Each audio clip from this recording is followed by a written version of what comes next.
மீன் குழம்பு எப்படி பண்ணுறதுன்னு பார்க்கலாம். வெங்காயம், தக்காளி, பூண்டு, ஒரு டேபிள் ஸ்பூன் தனியா, மிளகா, தேங்காய், அப்புறம் சீரகம் கொஞ்சம், மிளகு 4, 5 எடுத்துக்கலாம். ஃபஸ்ட்டு தனியா கொஞ்சம் வரப்பட்டு எடுத்துக்கலாம். லைட்டாக இந்த அளவுக்கு பண்ணால் போதும். அடுத்து ஒரு 1/2 டேபிள் ஸ்பூன் எண்ணெய் போட்டு காஞ்ச மிளகா போட்டு வறுத்து எடுத்துக்கலாம். ரொம்ப ரொம்ப ஃப்ளேமில் வைக்காதீங்க, தீஞ்சிடும் காஞ்ச மிளகா சீக்கிரமாக. அடுத்து வெங்காயம், தக்காளி, பூண்டு ஃப்ரை பண்ணிக்கலாம். கொஞ்சமாக ஆயில், 1 டேபிள் ஸ்பூன் ஆயில் போட்டு நல்லா ஃப்ரை பண்ணிக்கலாம். வதக்கி எடுத்துக்கலாம். இந்த அளவுக்கு வதங்கி எடுத்தால் போதும்.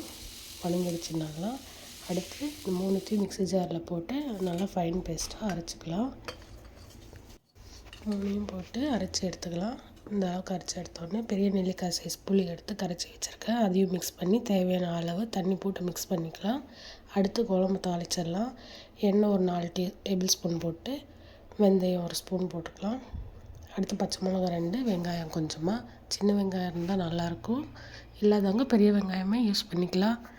அடுத்து அரைச்சி வச்ச மசாலா ஊற்றிக்கலாம். சேனலை மறக்காமல் சப்ஸ்கிரைப் பண்ணிக்கோங்க. தண்ணி கொஞ்சம் ஆட் பண்ணிக்கலாம். நமக்கு எந்த அளவுக்கு தண்ணி வேணுமோ அந்த அளவுக்கு ஆட் பண்ணிக்கலாம். தேவையான அளவுக்கு உப்பு ஆட் பண்ணிடலாம்.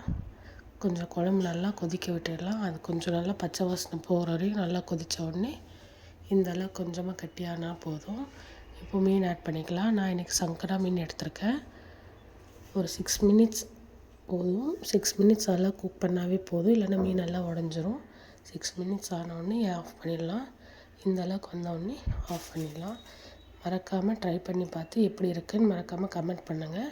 சேனலை சப்ஸ்கிரைப் பண்ணிக்கோங்க.